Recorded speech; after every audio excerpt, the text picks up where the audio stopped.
Well, hello everyone, and welcome to a special afternoon edition, afternoon for us, here of Teamwork a Better Way. I'm joined by the incomparable Spencer Horn. Spencer, how you doing this I, wonderful Monday afternoon? I'm so great. It seems like it's been a while since I've seen you. You're looking good. You're a little tan. Well, that's unintentional, but thank you.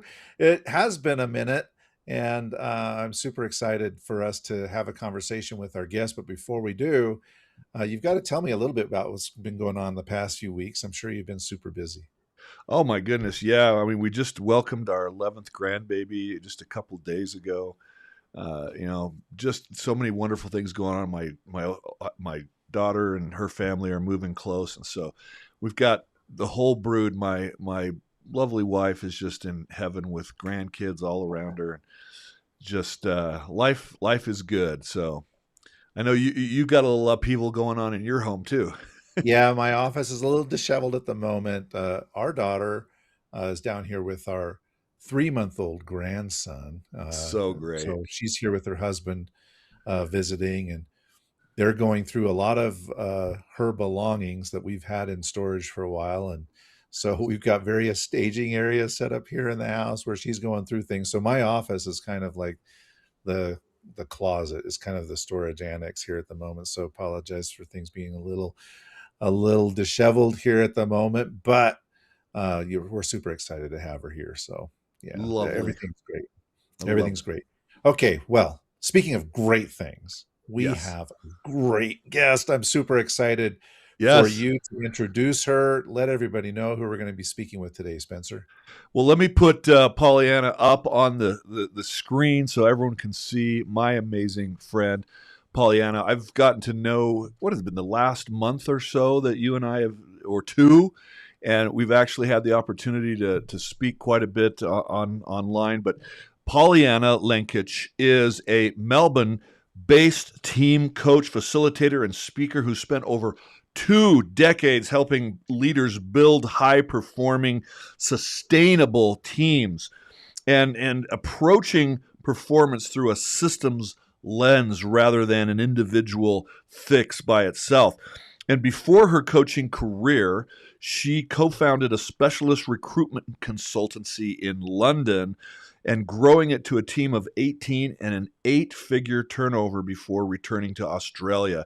And she has since worked with leadership teams and organizations, including National Australia Bank and St. John, guiding them through major transformation using structured team diagnostic methods. And her core belief is leaders spend too much time developing individuals and not enough time examining the system those individuals are working within. Pollyanna, welcome to the show. We're so glad to have you. It's a pleasure to be here. Thank you so much for the invitation. And congratulations on your grandbabies, both of you. Yes, it's you know what? It's the reward for having been a parent. And I know parenting is very rewarding, isn't it? It sure is. It sure Yeah. is. So, Pollyanna, you say that 80% of team performance comes from system design, not individual behavior. Would you walk us through how you arrive at that number? Yeah, absolutely. And, it's all important, right? Individual development is important. We're not saying it's not. However, on its own, as my good friend Gunter Swoboda says, a coin minted on one side has no currency, right? So therefore, we need to look after individuals while we're looking at it from a systemic lens and supporting the environment they're in. So they need to go together.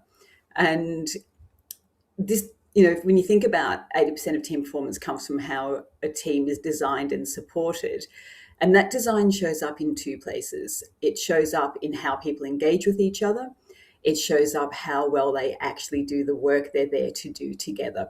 And it was interesting, you've probably seen this one. McKinsey surveyed over 15,000 employees across 7 countries, the US, the UK, I think Australia and Canada as well. And they modeled what a typical mid-size S&P 500 company would lose when those components aren't in place. And it's between 228 and 355 million a year in productivity alone. So they're they're mid-tier organizations. Now, scale that out to large organizations, government agencies, and and it just keeps building, right? And I don't know if you've been watching the World Cup, but it's been in your home country. I know And Christian has. oh my God, yeah, we Sure. were getting up at stupid o'clock here to watch it as a family. But think about Argentina and Messi, right? Arguably one of the greatest individual players that soccer has produced. The guy's phenomenally talented, and yet Spain won 1-0 in the final because they outperformed Argentina. Were they the better team? They were the better team. Did they have better star players? I'm not the expert, but they didn't have a Messi. So when you look at what happened in that game, it's actually speaks to what we talk about, Spencer and Christian, is star players don't make a high performing team. It's been really interesting to watch that play out from a individual development versus a team development lens. You're speaking our language, Christian. I'm going to let you run with that one because I know you got stuff to say about that. Well, I think a lot of that depends on the sport, right? Like in basketball, a star player can have a larger impact than, say, in soccer, but the team concept remains, and the system is super important. I want to ask you a question though, because that what you're saying sounds right to me. Like, okay, the system really matters. But at the end of the day, who's responsible for the system? I think this is where sometimes people get stuck. It's like, okay, well, I'm an individual team member or I'm the team manager, but my ability to affect outcomes is limited. And so everybody, yeah, Spencer, like you're doing, everybody's kind of pointing fingers like, okay, well, who's responsible for implementing this system, right? I guess it depends on organizations. You could draw out the RACI charts and you could see, but at the end of the day, if it's a systems thing, then on whose shoulders does it fall to implement the system? Yeah. I think there's no argument from my lens here in the work I do is we are the system, right? The organization is a legal company on a piece of paper on a file somewhere, at a data center. Right? The system is the people in the system. We all have a responsibility in the system. There's an amazing consultant I met years ago who mapped influence in a system. He just did the most extraordinary work. And the highest levels of influence didn't, that often that either enabled or derailed a system wasn't coming always from the top C-suite or the leadership frame. So influence within a system, we are the system, right? We are all a part of the system. And we can all make a difference in that system. It just, what difference do you want to make in the system? Do you want to have it to be a constructive difference, or by inaction, do you want to be a passenger so you can add more blame into the system? Or do you want to start to behave and act in a constructive way where you're working within an ecosystem rather than just from an individual focus? I think one of the things that would be very helpful, Pollyanna, is I don't know that on this show that we've actually really defined a system. So to your point, Christian, or to your question, if the system is that the people in it are not taking that ownership, that's the system. There's a system where individuals on that system are not taking individual ownership and they're deferring to one leader. That's what we call the system. Pollyanna, is that right? Yeah, so think about, and I don't know anything about basketball, but how does a system organize around a star player? They don't just go, well, you're the star, go do your thing, and we'll just take the trophy at the end, right? I'm not sure how that organizes, and you'll be able to speak to that. But when individuals are stuck, it's absolutely what support does that individual need? Let's help that, be it a leader, be it a team member. What support or intervention is required to help this person move forward?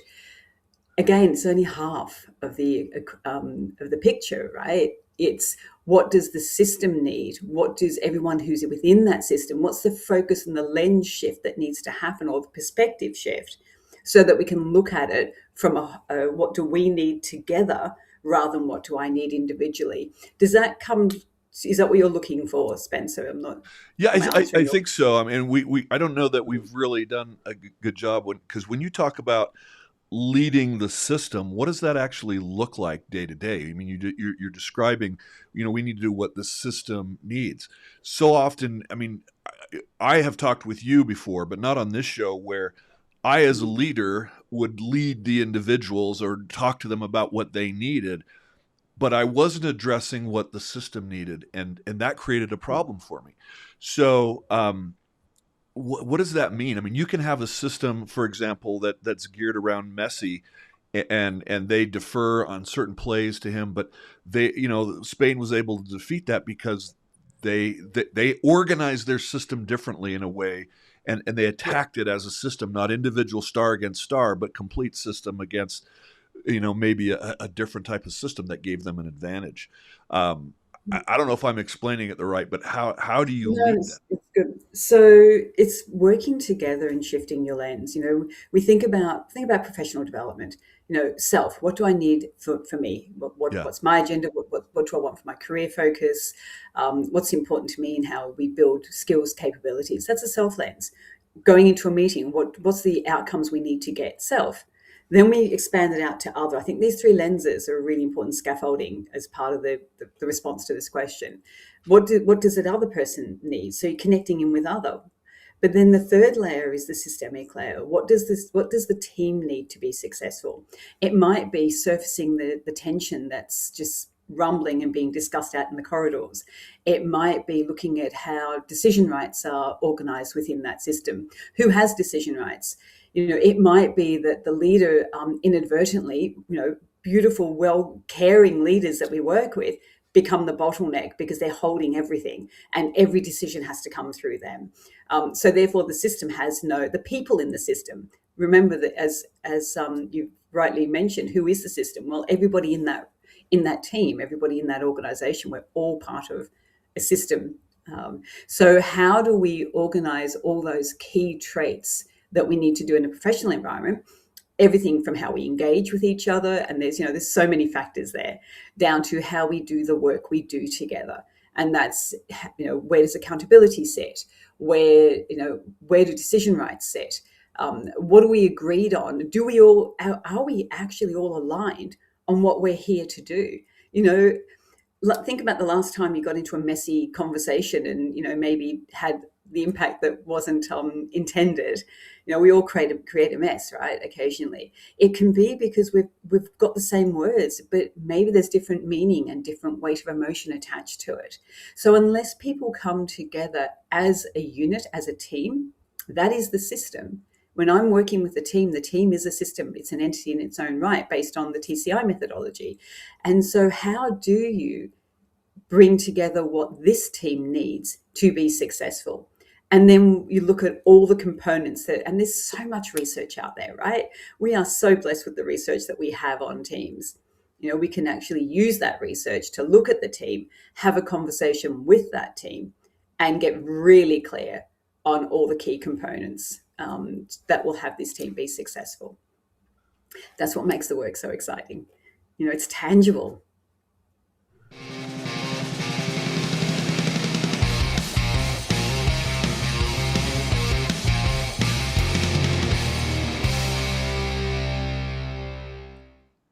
I was waiting for Spencer to press the button I because I'm saw like, you. I was like, he's waiting for me. she's saying great stuff here, Spencer. I You know. gotta I press was a the little button. slow. I was watching you watching me.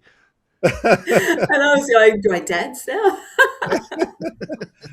Okay, so while I'm listening to you, a lot of the words that you're using and the concepts that you're sharing, sometimes people think about it as systems. Sometimes people use the word culture.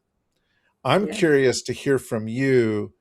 Are culture and the system, are they the same or are there differences? And what is the relationship between system and culture? Because we hear people talk about culture a lot, right? Especially in the last, I'd say 10, 20 years, a lot of people talking about culture. So I'm just curious to get your perspective on, how synonymous are systems and culture? How are they related to each other? it's all interwoven. You know, culture is, you know, you walk in, have you ever walked into a room and someone's had an argument? Of course you have, right? And everyone's smiling, going, yeah, it's all fine. It's all good here, nothing to see here.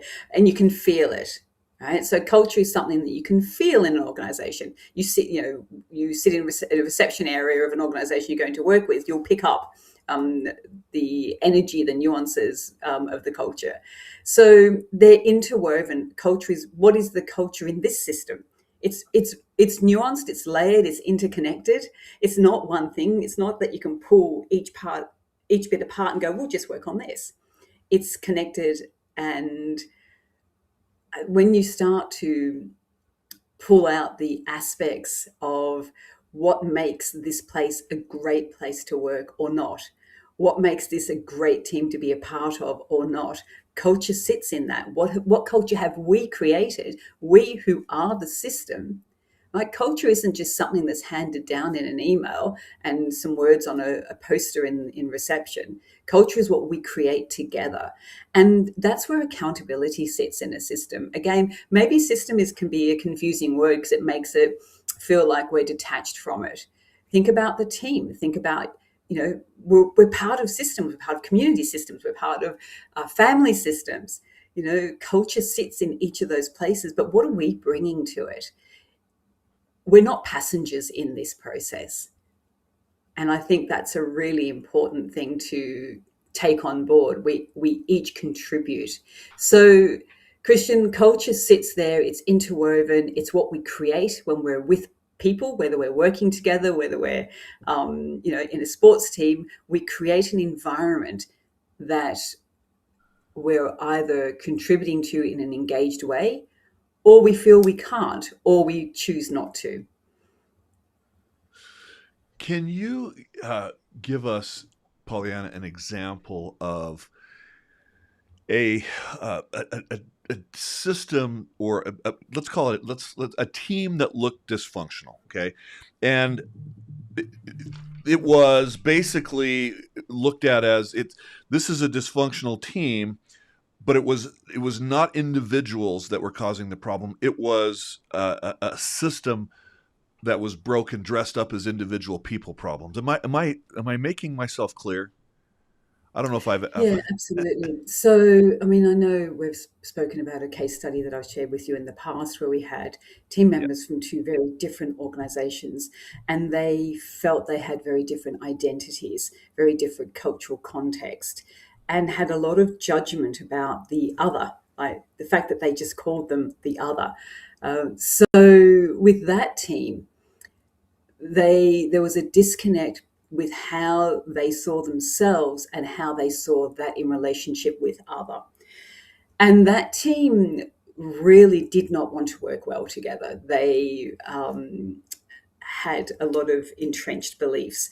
When I worked with the team, they went from completely disconnected to not only an engaged team, but they improved productivity by 47% across multiple factors, and they improved their positivity rating by 38%. Trust increased by 38%. Constructive interaction increased by 60%. So when Christian asked, is culture a part of you know, that system? Absolutely. When you're able to have constructive interaction, what happens? Trust builds. None of it is in isolation.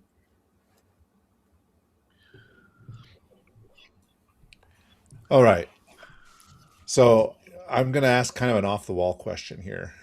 Mm.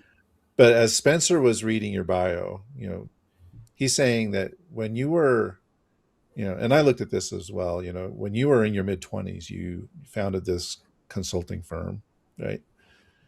And you had uh, a number of full time staff, and you had over 100 consultants working with you. Mhm.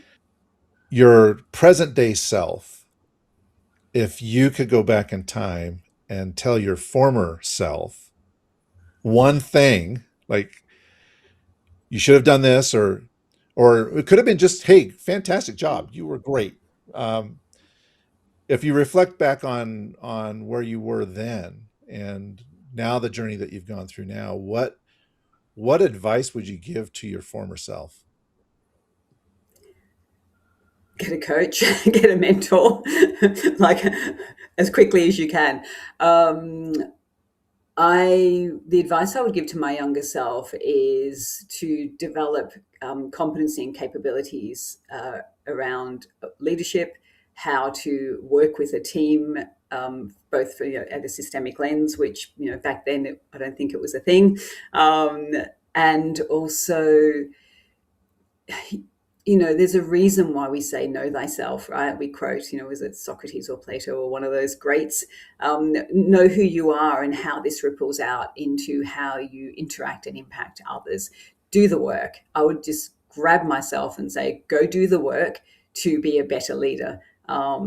Because I wasn't a great leader of people. I didn't have the skills, I didn't have the experience, and my focus was great clients and candidates.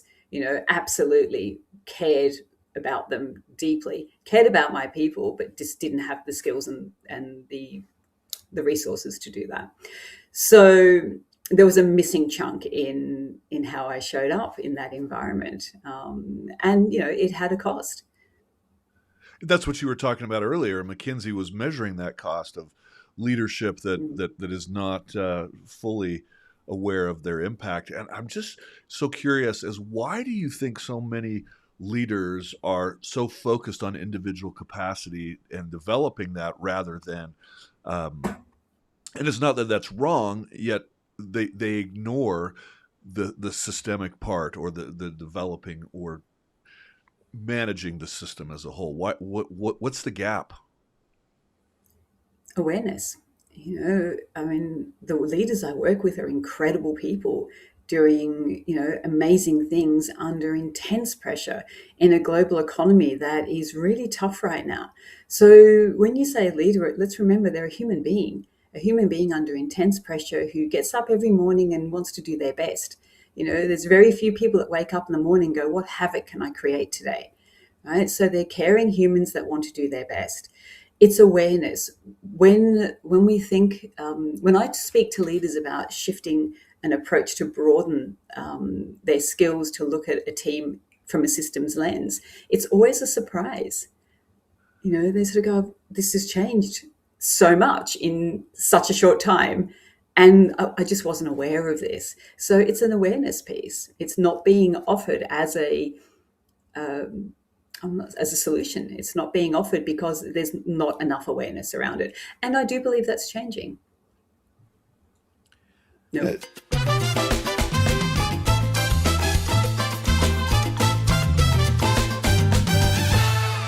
I think I wake up in the morning saying, what havoc can I cause today? There you go. That's a different conversation. And, can I add something? We also have to know that self-awareness is great. It's not enough to elevate a team from a systems lens. That's why we need both. I don't know that I've told this story on this podcast, but Pollyanna, you've heard me say it a couple of times now. And Christian, you've heard about me talking about my experience at Rapport Leadership, where I became that CEO. I was the fourth CEO in 5 years. Long story short, I really worked on the individual capacity. I was trying to be a good leader, and I was completely unaware of this idea. I've got to manage the system, and the system won. Basically, it defeated me, and I left there 11 years ago. And the funny story is, the guest we had. Do you remember last month, Christian, that worked there? She worked there for about a month, and I asked her when I was interviewing for our podcast, and she was a thought leader that this company hired to help them. And she described the system that existed while she was working there. It was the exact same system that I was fighting against 10 years earlier, 11 years earlier.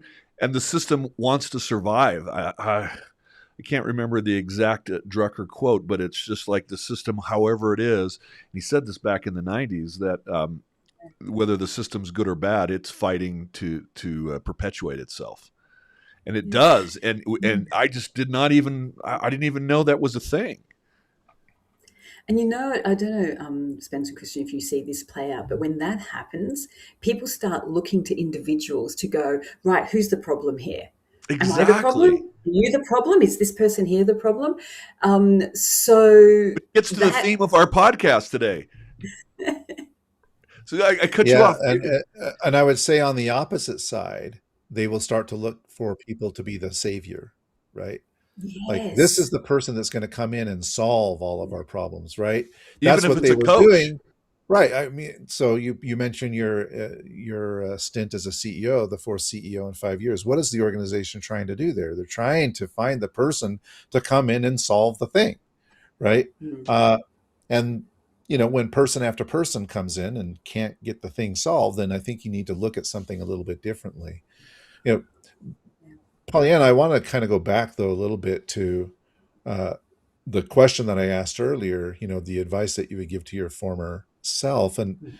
and one of the things that I wanted to ask about is what what you talked about in response to Spencer's question, which is most people want to do a good job. They're Mm. trying the best that they can, and so I am wondering, in this system mindset, uh, how we can hold people accountable while still giving them grace. I think about your situation, a young professional starting out this company, it's growing, and you're saying, hey, I could have been a better leader. And I'm like, well, sure. I mean, you were young.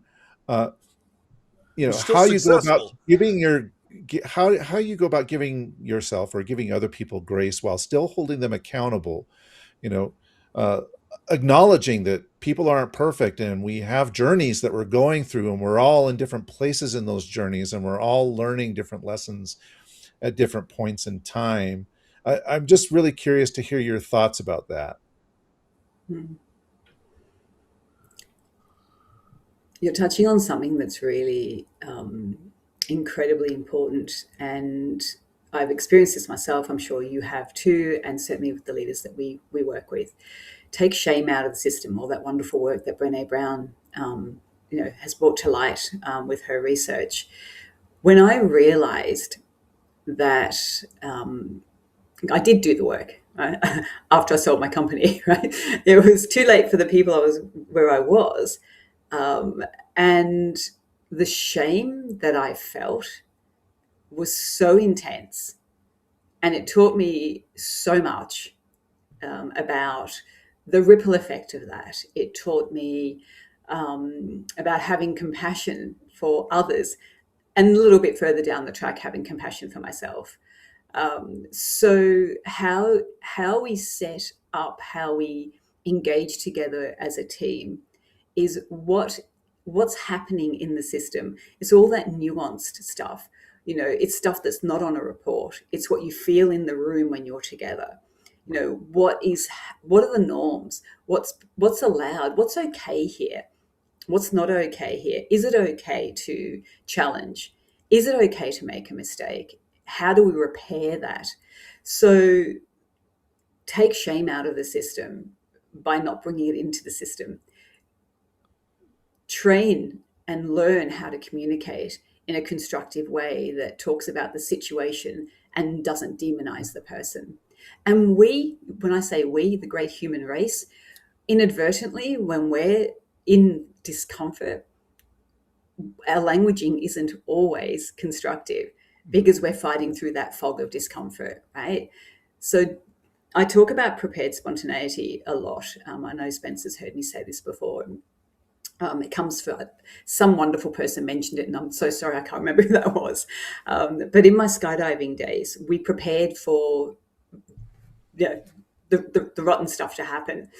And you have 3 seconds to save your life when you're in the air and it's all going to hell. And prepared spontaneity. How do I prepare myself for when when I'm nervous, there's adrenaline, there's fear, there's cortisol, all that stuff happening physiologically? How do we prepare ourselves for those situations? Again, it's multi-layered. How we prepare ourselves, how we work and train ourselves, how we build our own capability, how we bring calm into a system is really important. I was speaking to a leader from one of my academic clients, and they were very keen to understand my philosophy of leadership. And this person was just incredible, dean of leadership of a major university, who had so much knowledge, had so much respect for this human being, and still do. But for me, show up as your adult self. And that is the work, Christian, that I had to do. I had to learn how to step into my adult self. Dr. Eric Burns' ego states, parent, adult, child. How do you do the work so that the person that's driving that bus is the adult you, not your parent state and not your ego state? Spencer, hopefully you got the book I sent you, but I wrote about a case study in Leaders of Influence. The leader, we called him Ted because we're both Ted Lasso fans. In a great, caring, great human being, very self-aware on how I look after others, but completely unaware of how he was the bottleneck and really created so many challenges in the system. What it boiled down to is he felt like he had to be the one to fix, solve, and save everything. And looking at Dr. Eric Burns' work, he was parenting his team. He wasn't leading them. So the bottom line, do the work, show up as your adult self, and keep doing the work. Because just when we think we've done it, something happens, you go, I might have to practice that again. And prepared spontaneity helps you when you're stuck. Build that muscle memory.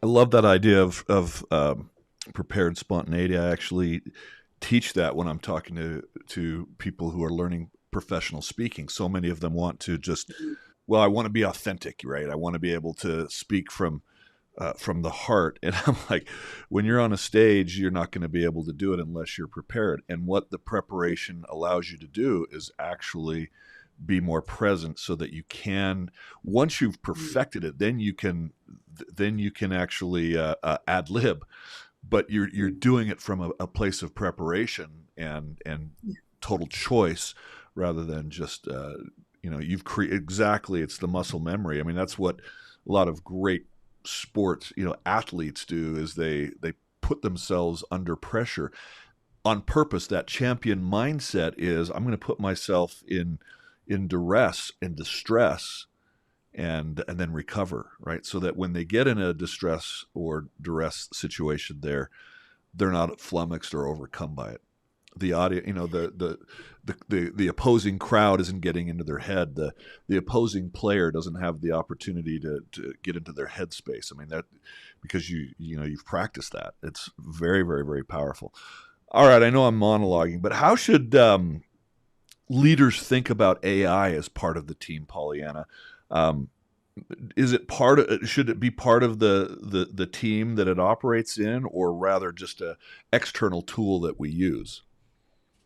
It's a tool. It's a tool that we use, and I think there's a real danger that we build a relationship with AI. Think about the prompts. It's always validating you, going, "Hey, well done, you." You don't need to be told by a computer that I've done well, right?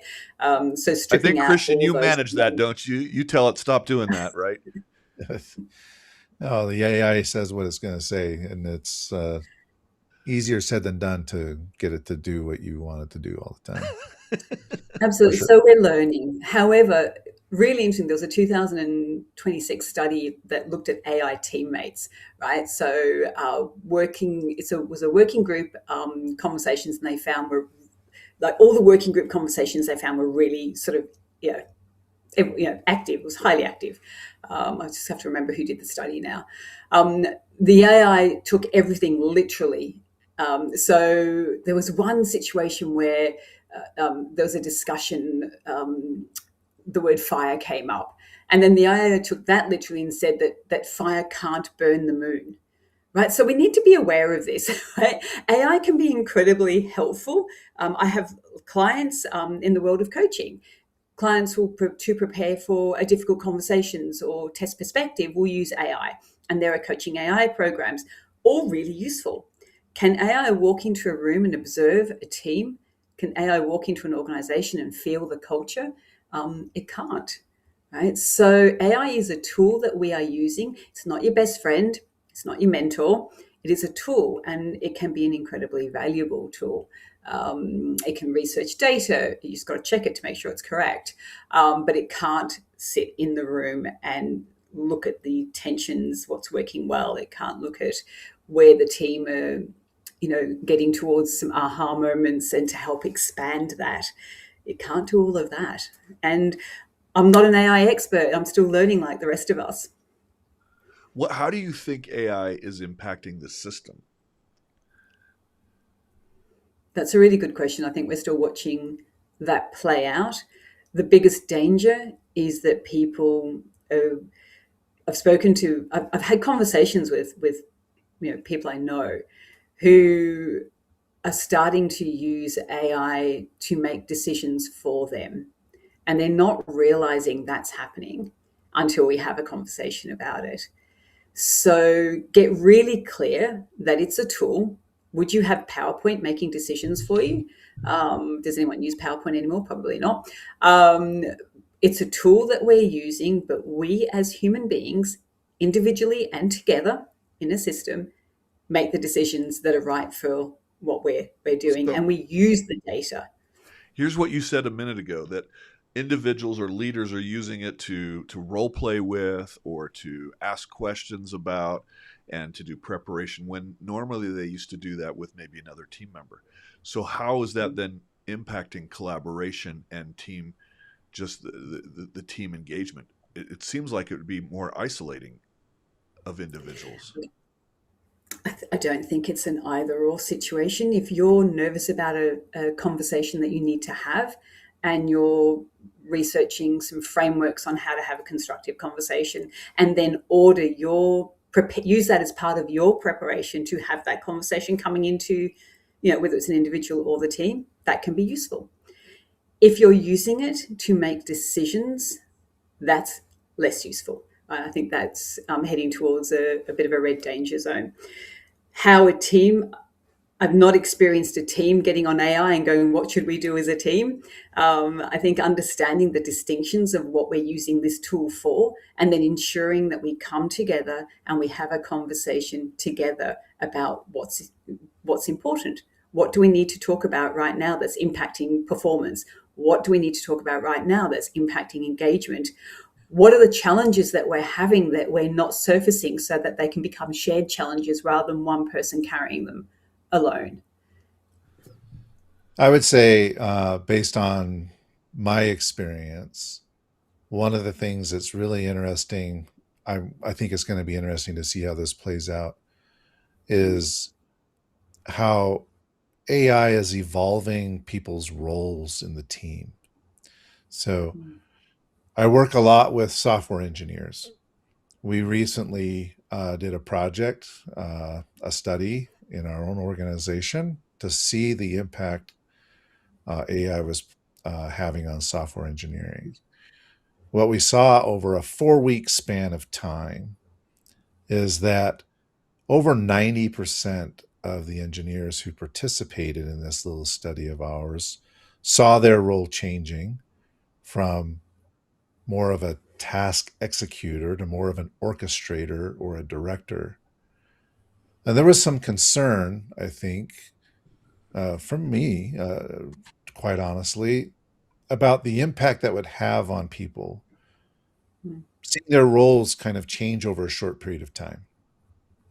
But one of the things that we saw is that over 80% of the people who participated in this reported that they had higher confidence in their ability to deliver more complex projects by using this technology. So I think that there are interesting impacts, and we're still early days with this stuff, and it's going to take us a bit of time to sort it out. But I do think that as leaders, we need to start thinking about how this technology is impacting our workforce. When it comes to decision making, I have a we'll say like a custom GPT, right? If I have something where I know I need to make a proposal to executives to do something, right? Mm. Uh, I have a framework in there that will say, okay, give me the arguments for this thing, give me the arguments against this thing. Let's weigh these arguments against each other, um, and see who comes out on top. And I find that sometimes it's right and sometimes I disagree with its conclusions.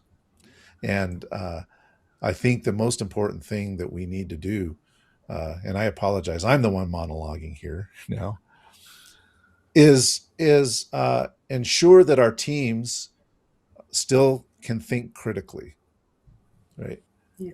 And we just don't take at face value what the AI is giving to us, but we And allow we those skills figure to out, atrophy if we rely yeah, on them. we look at how we can still maintain some critical thinking in that whole process, and then ultimately take accountability for what's going on. But so that was a very long monologue there, and I apologize, Pollyanna, for that. But it actually begs the question, uh, from your perspective, because I work primarily with one organization in my day job.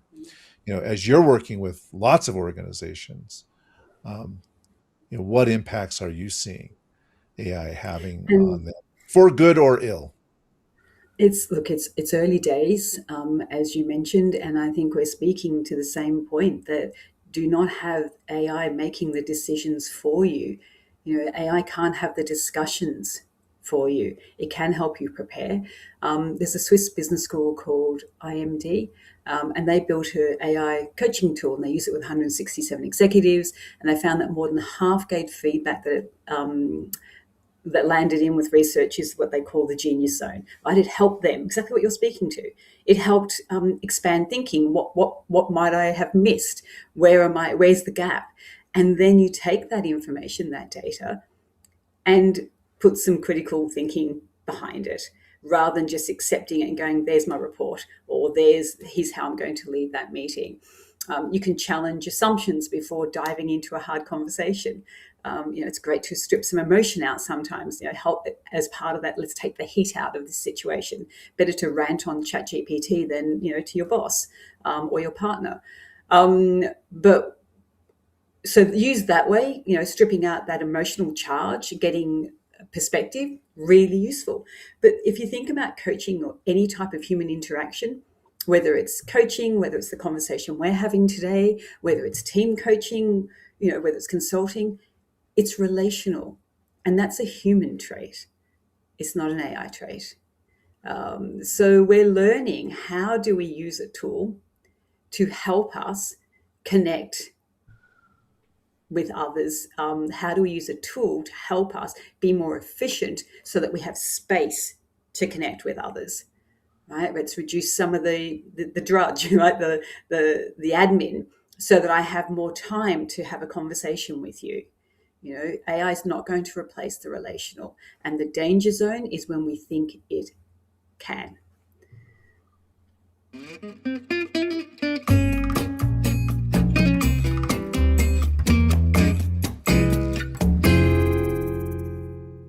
How do you get the leadership team to accept that they might be the problem, the actual problem? The system that they built, this leadership team, is the actual problem. Well, first, we all know, the humans, us, we know that we can't make anyone do anything. Right? All we can do is present the information, the data, the observations, hold up the mirror, and ask them how they want to be with that. It's incredibly powerful when you feed back what you're observing when a team is working together. And there's lots of different ways of doing that, as you know. There's team diagnostics. There are watching a team in action. When I work with teams, part of that process is I'll often say, let me sit in on a meeting, just fly on the wall, you'll forget I'm here. And then afterwards, or halfway through, or 3/4 way through, name what is actually happening in the room. That's it. You just have to name it. And now, what does this team, how do you want to be with this individually and collectively, and what do you want to do about it? See, that is the key. Is the someone persuaded against their will is of the same opinion still, right? So if you come in and say, here's your problem, but if you hold it up and say, how does this look to you? Then they become aware. And I love the answer, because that's exactly right. As you hold up the mirror and you point out, this is what I'm seeing, and then they're like, because they're a lot of times they're not aware of their own teamness, right? They're not aware of their own system that they've created. They've just been operating in it. They don't see it. So when you point it out, they're like, oh yeah, we do that, don't we? All of a sudden it's like, that's not good. But then they can decide, because you said, well, here's what's happening. Is that helping or hurting? Yeah, and how's this working for you? If it's working great and you're getting fabulous outcomes, keep doing it. If it's not achieving the outcomes that you desire, both from how you work together, how the results you get together, then let's look at what changes need to happen. Hey, we have a listener who has a comment. I'm going to throw it up here. It says, Laura Alexander says, never be afraid of listening to good employees and customers. Yeah. Absolutely. Thank you for Laura. listening, Laura. Absolutely. So, and that, Laura, that speaks to what Spencer spoke about just a moment ago, is that when you're in the system, when you're in it, it's sometimes hard to see what's going on. So taking that step back, speaking to your customers, speaking to other team members, speaking to people outside of your team. Hey, how are we a team that's a nightmare to work with? Great question to ask, right? What are you not seeing? So, absolutely spot on. Also, new team members coming into a team, there's a window there that is golden, because they haven't yet inducted into the system, right? You're not immersed in the system yet. Right. So you see it for what it is. So any leader or team member joining a new team, get really conscious about, what am I going to induct into and what am I not? Right? What am I not going to be a part of endorsing in this team, in this system? Get really clear on that. It's not just turning up and having cupcakes. It's getting really clear about, what am I observing and what's my role cupcakes. Now in that. You brought up a really interesting point. It's got me thinking here, Pollyanna. And it's the point of, is the problem worth solving, right? So, typically we get in a situation where the actual performance of an organization is not equal to the expected performance of the organization. So we see there's a gap. Okay, we have a gap. But oftentimes we jump to, let's fix it, without first assessing, is this thing worth fixing? Is it worth the investment? Is it worth the risk? And I'm curious how you go about working with organizations. How you go about working with organizations to answer that question, because sometimes organizations will just say, well, it is what it is, and I'm not going to do anything about it. Sometimes they'll spend tens of millions of dollars on, change management consultants and things like this to go in and do something that doesn't deliver any real return. Or sometimes they'll make a small investment that makes, a huge difference. So I'm trying to figure out, like, how would you help an organization answer the question, I have a problem, but is it worth fixing? That's a really big question. And you work with the organization, maybe the ELT. What are the problems that we're focusing on? And that is more than a one answer. That is very, very layered and nuanced. There's a couple of things that come to mind. A very wise friend of mine once gave me some feedback and said, not every thought has to be an outside voice, right? And so it also speaks to that. Where are we wasting time? Where are we wasting time and energy? I mean, everyone looks at time management. It's actually energy management, right? Where are we expending our energy? And is that best use of our time and energy?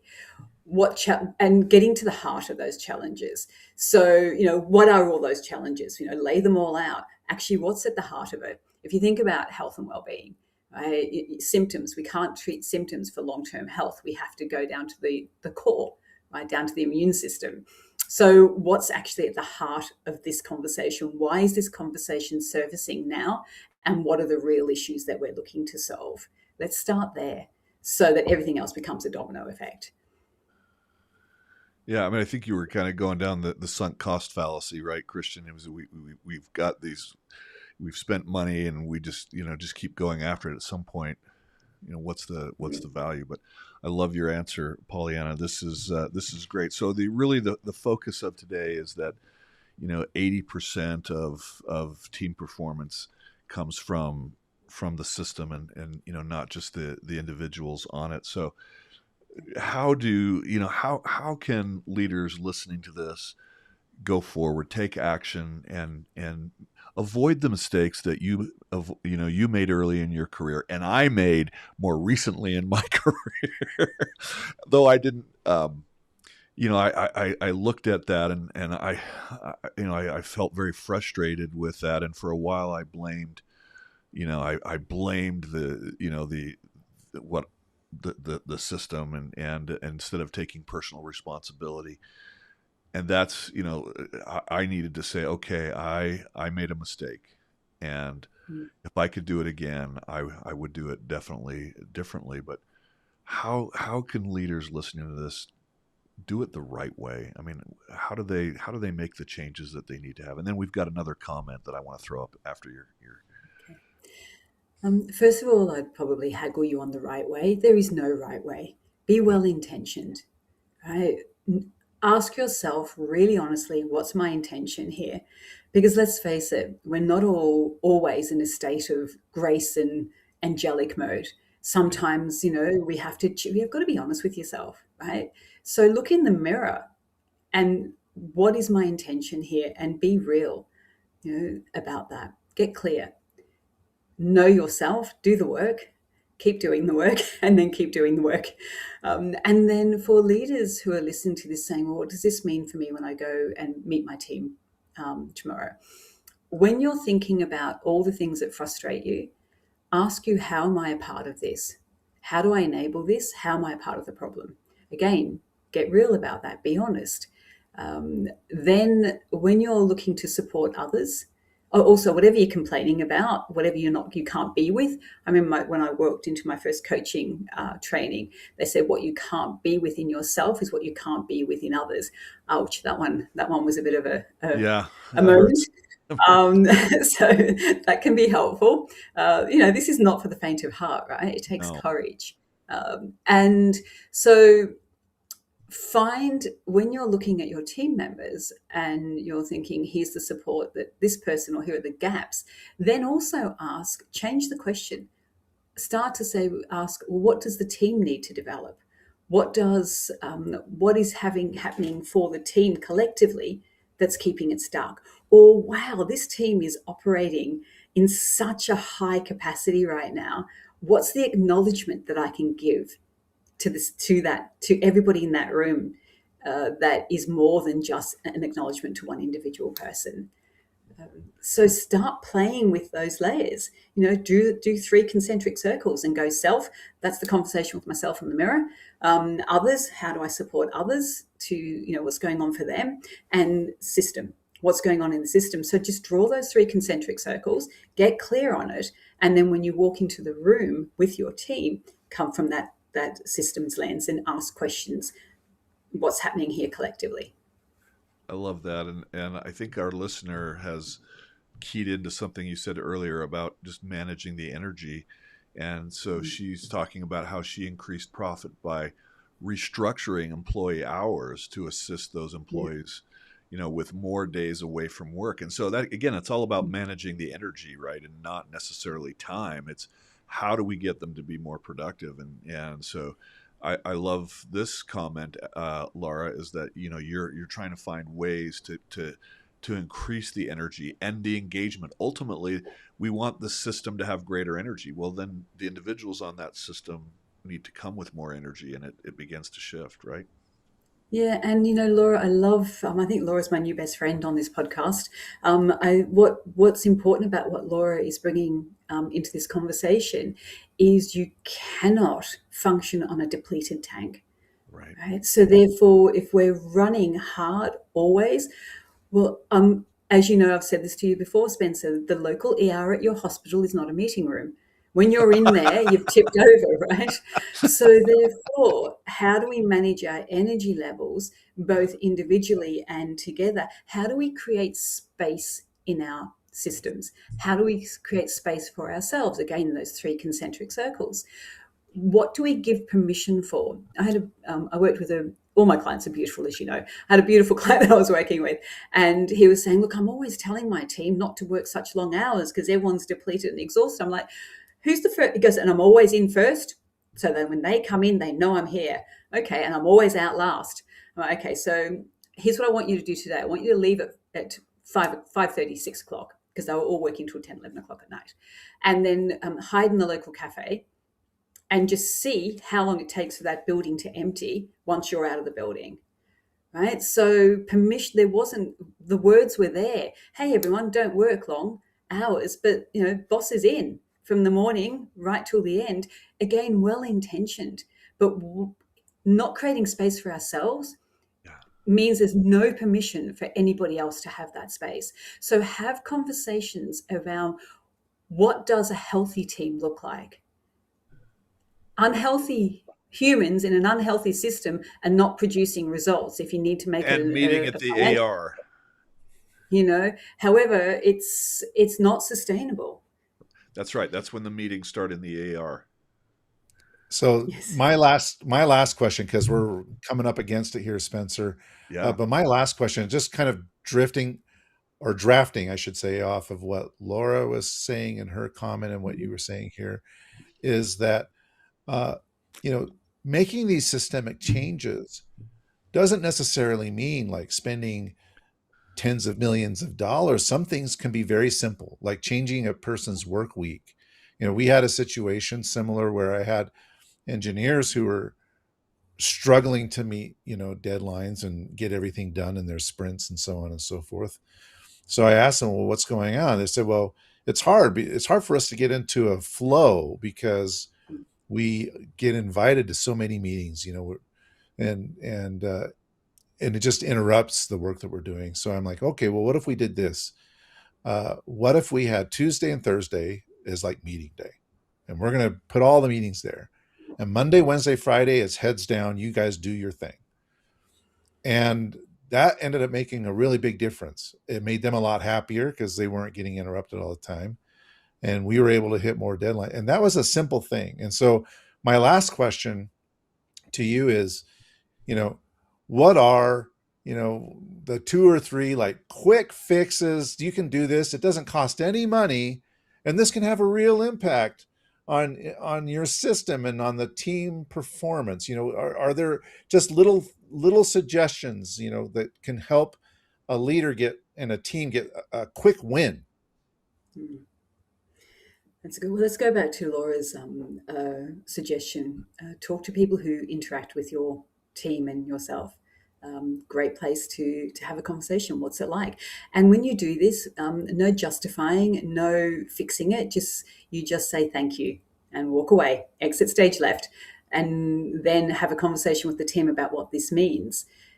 You may go back to that person once you've made changes, but no justifying. Otherwise, you'll negate everything that you've said. Ask yourself, how am I a leader that is the bottleneck? Where am I the problem? Know that you don't mean to be. Have that conversation with yourself. You have hired a team of remarkable people. Use the talent in the team. So ask a question and then zip it. What's that great coaching framework? Wait, why am I talking? Just ask the question and then be quiet for a moment and listen to the answer.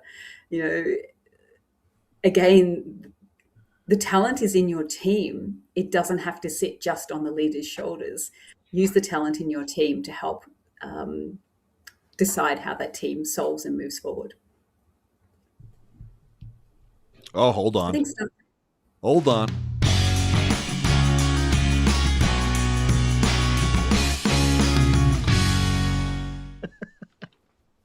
And of course, there's always more, but I know we're running out of time. Yes.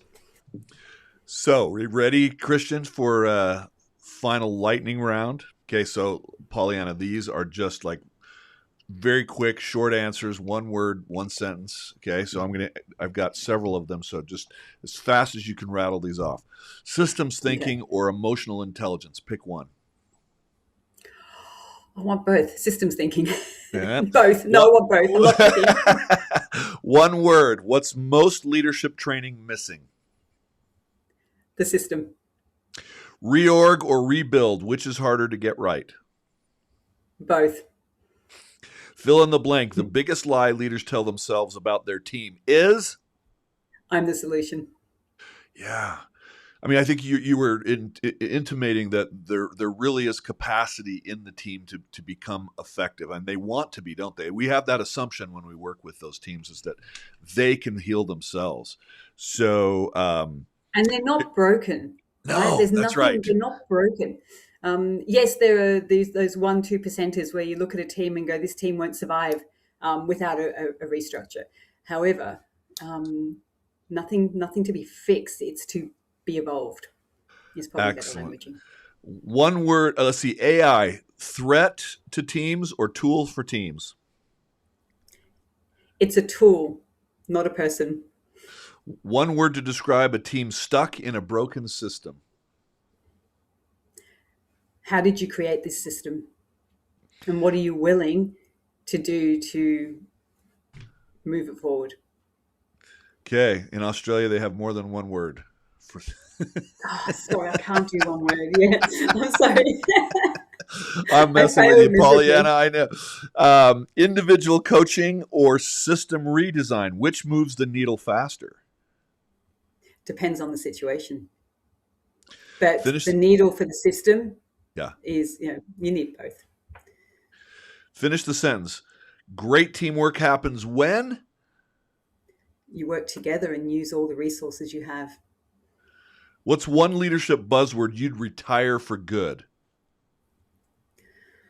Oh, that hero leadership, I don't know what the word is. It's early. Yeah. It's kind of what we were talking about when we started with soccer, right? With relying on the star player, the star mentality. Yeah, the stars. Yes. If you could fix one thing in every organization overnight, what would it be?